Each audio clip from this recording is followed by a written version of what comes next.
Oh, good. You made it. We don't have long agents, so I'm going to be brief. I need to talk to you about Nerd Bourbon Book Club. It's a book discussion show that happens at least once a month on the Nerd Bourbon network of podcasts. Your mission is to find out what book they're reading and listen in on their discussion about it. And your mission begins immediately.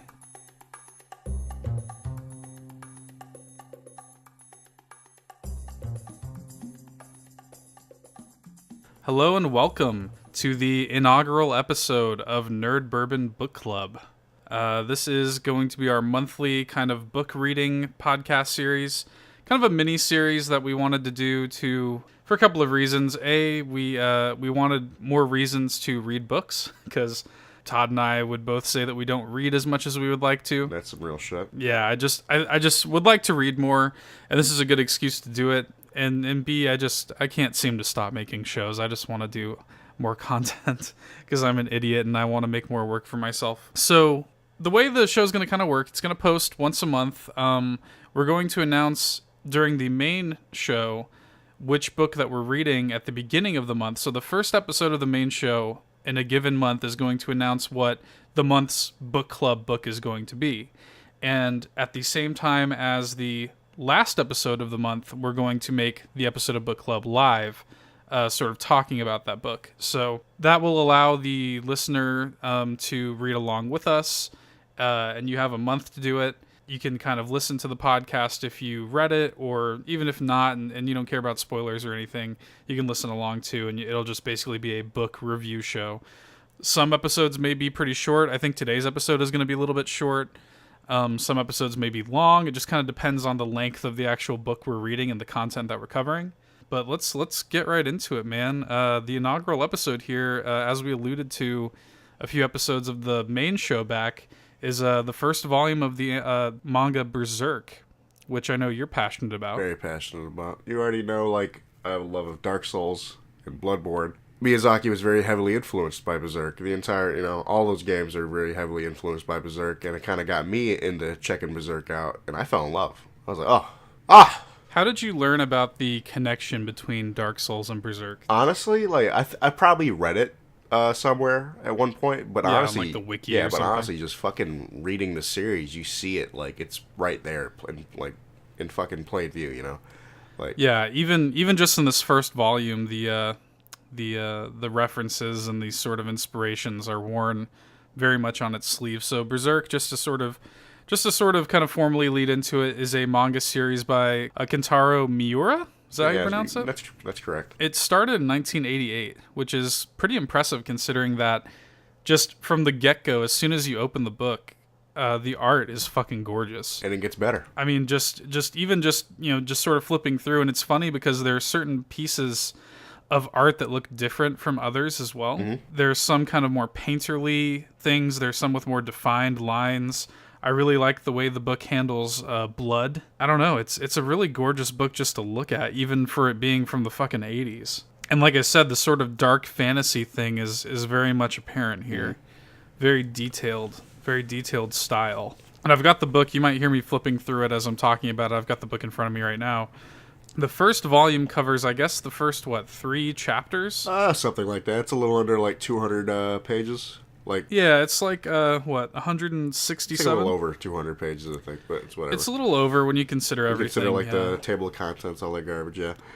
Yeah, it ends up being, 227 pages or something like that. But it does cover a few of the first chapters and just kind of introduces you to the world itself and the character of Guts. I want to just quickly shout out that it's hilarious to me. The book is actually way funnier than I expected it to be. There is some humor. There is some humor to the series. I didn't expect there to be any humor. My idea of what Berserk is completely different than what it actually is. I expected it to just be a kind of simple, kind of lone wanderer, depressing, dark, gory kind of book. And it is that in some ways. But, it's also just funny, man. It just doesn't give a shit. And Guts, the main character, doesn't give a shit. The first couple of pages alone, the story, the first volume begins with Guts, the main character. He's, having sex with what appears to be a naked woman and it turns out to be a monster, like playing some sort of mind game or illusion. And the monster says, "You fell into my trap, fool," to which Guts replies, "While still fucking it, mind you. The only one trapped here is you, bitch." No, it wasn't really playing a mind game. Those monsters, they're called apostles. They are able to change their. That's technically their true form now, like those monster forms. But yeah, they can change their form. So. Okay. See, that doesn't really explain the book. One of my issues with the book is that, and I know this is probably intentional, but it really does just kind of throw you in without very much exposition. That's kind of the thing with like the first volume is like you're gonna get more exposition and later on in the series because before we started recording, I was telling you like it kind of like takes place like after the story's kind of already started. Like, and then it moves into, like, Guts' past. And then it goes back into where, it's a really weird shit.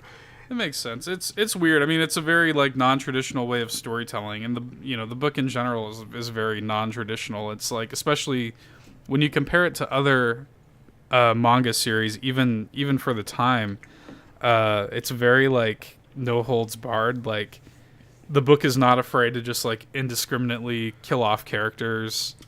Like there's a lot of like action and gore, big splash pages and like set pieces, Even just in the first volume. It just goes places like other books don't really. I mean, granted this is Japanese, so and this is Japanese in the 80s, so I know like they could get away with a lot more back then, but it's still very it's fucking out there. Mm-hmm.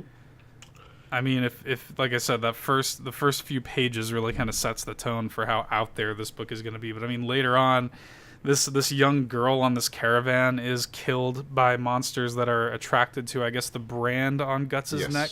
She's killed. Her corpse is then reanimated, and she decapitates her father. Mm-hmm.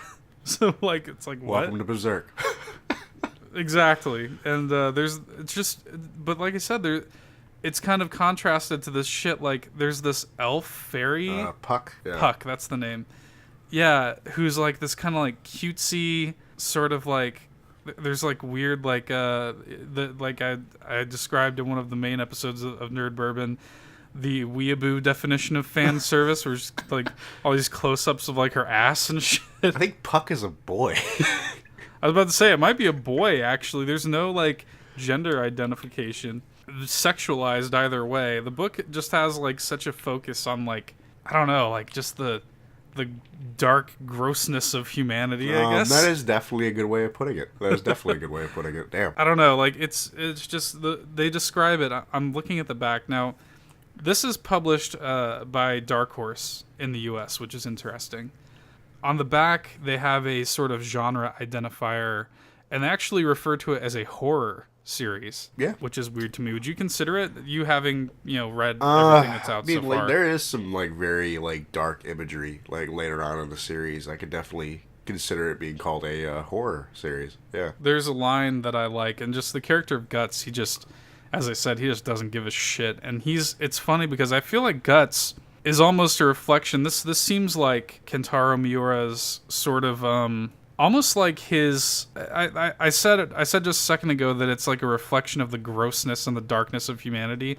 Guts seems like he's sort of a living representation of that idea, in that he is only in it for himself, at least so far. I don't know how he grows as a character. You'll see him give a shit. Yeah, like I said, I have no idea how far it goes. We're probably gonna wind up doing more Berserk episodes in the future as I read more, because I do plan on.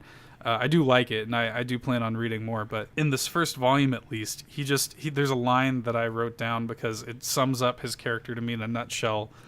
If you're always worried about crushing the ants beneath you, you won't be able to walk. Mm-hmm. He hates like weakness in people. And like that's why, like, even though this elf character Puck is like helping him every step of the way, he's just like, fuck you, get out of here, don't even touch me. Well, he doesn't like to be touched, and there is a reason behind that. But that's spoilers, and I don't want to spoil you. Yeah, no, definitely. I'm definitely gonna read more. I like there's speaking of Dark Souls references, there is a so he has this huge ass sword on his back, which you were telling me a little bit more about it, right? The actual name of that sword is called the Dragon Slayer. But that model is basically in the game as just the basic greatsword. In Dark Souls, Dark Souls 2, Dark Souls 3, all those fucking games.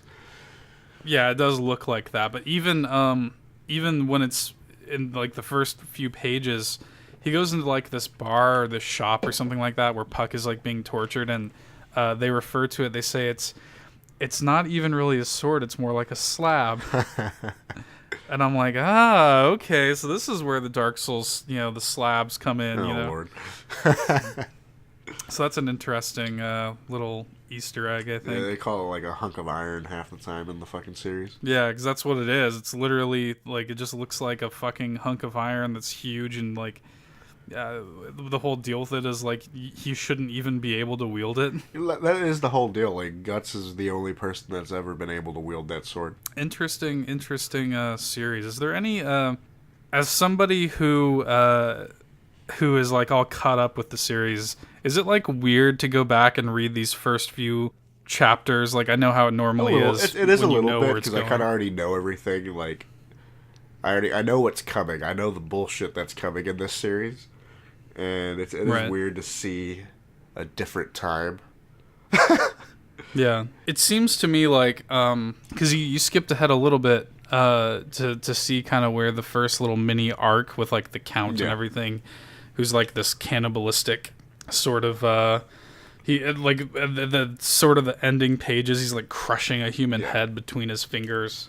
He's just sort of this brutish kind of monster, and it seems like it takes like 3 volumes to even reach the end of that arc. Yeah, because I didn't like get into the 3rd volume, but I got to the end of volume 2, and I'm like, all right, so you're still on the count shit. So I'm assuming you're gonna finish up the count stuff at the beginning of volume 3, then move on from there.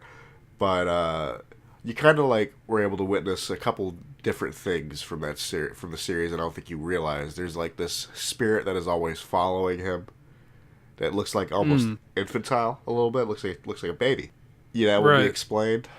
Then there is also the last page is him looking at this egg-shaped thing. Yeah, like what the fuck is that? You will find out. It's always it's an interesting thing. Yeah, and like he has these like weird dreams that I'm looking forward to being explained. Oh yeah, those all really like kind of tie in with the brand, and the brand. I don't know if you realize it looks like Bloodborne pulled that shit right out from Berserk. Yeah, no, literally it does. It does look like the Hunter's Mark. So interesting stuff. I'm looking forward to reading more. I'm looking forward to like I said, I understand that it's sort of the nature of this book is sort of non-linear exposition. Like it's not trying to give you all the answers up front. It's kind of a non-linear storytelling, which I have to imagine in 1988 this book must have really stood out. I don't know what else was on the shelves next to Berserk in 1988, but I have to imagine this was a very unique book. It's funny too. There's that kind of snake guy that he fights that wears that like snake armor stuff. Kind of gave me some Dark Souls flashbacks a little bit. Oh yeah, the serpent man. Yeah, that's good. Yeah, kind of reminded me of that. I don't know. It's good though. I definitely enjoy it. There's a little bit of I'm a little surprised that they didn't go for full like dick and balls nudity in the book, and at least not in the first volume. I don't think they ever go full dick and balls. Yeah, there's definitely some Ken dolling. There's gonna be some Ken dolling, but there will definitely be titties later on. There's it's funny that he was talking about this monster called like an incubus. Yeah. And it's just so funny how they just say like let me see. Yeah, he says incubi are born of the mixed blood and sexual fluids of those who died filled with hatred and malice. The book just sentences like that exist in Berserk, and you're just like, what the fuck? Just keep on reading and accept it. And then it's peppered with these weird like funny moments. It's just a weird book. Like, and I'm into it. I'm into things that are weird like that. And like I said, it's obvious to see the inspiration that Miyazaki took from this book and brought into Dark Souls. So I'm looking forward to reading more. Is there anything you want to Sherpa me with in terms of me being a noob to the series? Again, I don't want to spoil anything. I just want to be here for the ride. So, I don't really have too much more. Is there anything you want to say about the first volume specifically? Actually, just simply rereading it, I actually forgot how it started. Yeah, Oh, really? I forgot that it kind of like throws you into the shit like right then and there. I'm like, Oh yeah, I yeah. was like, Yeah, I was actually a little taken aback yeah, I by was like, that. oh, because to me, it's like I always just kind of like forget about like the shit with the count and all that because I always remember it's called the Golden Age, and it's Mhm. basically with him before he even has Dragon Slayer, before he even has he's just a mercenary, like traveling around making money, and that's what I remember. I remember that. Right. So does this sort of take place before the events of the book proper, but after the Golden Age? Yes. No. So all right. So the volume one takes place technically. So I'm gonna call it. You've probably heard me say it. It's called the eclipse. Okay. So volume one takes place after the eclipse, after the Golden Age. But it's just like they kind of like they go into the Golden Age and then they come out of the Golden Age and like the story continues on. So the book is, and I think there's actually they have printed on volume one here. There's 37 volumes. I think there's actually currently That 39. sounds about right. It seems like the book is sort of divided into these like eras and arcs. So that's cool to hear. Like I said, I'm definitely going to be reading more of this. And we can do more episodes of book club in the future to reiterate on it. Yeah, I don't know. I like it. It's interesting. It's definitely interesting. It's fucking weird. Do you want to speak a little bit about what it's like being a current Berserk fan and the hiatuses? It's hell. It's hell. Like honestly, like just like the last, like the most recent hiatus that came out was like a couple months ago, and I'm sitting there reading these chapters. I'm like, oh my god, this shit's getting so good. It's getting so good. Then I felt it. I felt it. It was like a disturbance in the force. I felt it in my balls as I'm reading. As I'm reading this chapter, I'm like, this shit's too good. You're gonna have a fucking hiatus after I read the end of this. I get to the end. Yeah, and then it'll be on hiatus for a couple months. I'm like, no! How often do they normally update between hiatuses? Dude, you can go online. You can go online and, like, fucking find where the hiatuses are, and it'll be, like, sometimes at least over a year before it even... Damn. But I think it's getting better now. Like, I think right now it's, like, coming out at least every month or every 2 months. And it's not too bad right now, but I feel like a hiatus just happened. I don't remember, man. It's been a while. Considering the quality of the art is That's my deal. Like high. the quality of everything with Berserk to me is like it's worth the wait, but it still hurts me. I can bitch about it.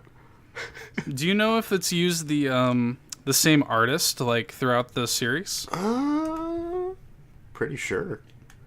Because Is Miura also the artist, or is he just the writer? Or I think he's also the artist. oh wow, Yeah, and he actually, yeah. Again, the art gets better. Like, cause again, that's how it is with like every single like manga series. Half the time is like you'll see the art like evolve. well, I mean, yeah, it's been going on for almost 30 years now. Yeah, So it looks like you think it looks good now. Get ready, son. I'm looking forward to it. It's just an impressive little book. I can't imagine in 1988 what it must have been like being Miura writing, drawing this book that is like really, really out there and just kind of throwing caution to the wind on it and being like, all right, cool, enjoy it. Enjoy my fucked up little fantasy. Like you said a couple minutes ago that like it stood out in that. I'm like, dude, it stands out now. It does, yeah. Like it still stands out for me. Like it's basically my favorite series. Yeah, I haven't actually sat and like held a physical manga in a long time. Oh shit, same. So it was kind of nice. I ordered this off of Amazon months ago, and it was kind of nice to just kind of lean back on my couch and just sort of flip through a manga book. And you at the back of the book it has like because if you were to open it as if it were an English or an American book, it's like, stop, this is the back of the book, you fucking idiot. I love it. But yeah, no, it just felt nice to read another manga. I don't know. Next month's book club book will probably not be a manga. We haven't decided what it's going to be yet. But we will definitely be touching back on Berserk, and I think the next time we come to Berserk, we'll probably cover multiple volumes. Oh, that'd be nice. Dude, that'd be a long one at that point. Like we cover like volume 2 and 3 next time. Yeah. Next time we actually cover Berserk, it'll be at least a 40-minute plus. Yeah, and I do reserve the right to publish multiple episodes of Book Club in a month. If the case happens to be, you will get at least one episode of Book Club per month. If you're going to get another one, we will announce that as well. Yeah. But you will get at least one episode of Book Club per month. But I do reserve the right to, if I just happen to read, Berserk Volume 2 and 3 or whatever, we can just do an impromptu episode of Book Club about that. Yeah. So, anyway, that's I think that's a good place to kind of wrap up the first volume of Berserk. Anything else you want to touch on before we drop the mic on this bad boy? I think that's about it, sir. Good shit. I'm looking forward to reading more. Thank you for lighting the fire under my ass to finally read this. And that's kind of the purpose of Book Club, dude. I mean, like that's kind of what's nice about Book Club. It gives me a reason to read some of this shit that I've had sitting on my shelf collecting dust, and I've been wanting to read for months now, and now I finally have a reason to do it. So it's nice. Anyway, that's gonna do it for us on this month's episode of Book Club. Thanks for listening. Bye. See ya.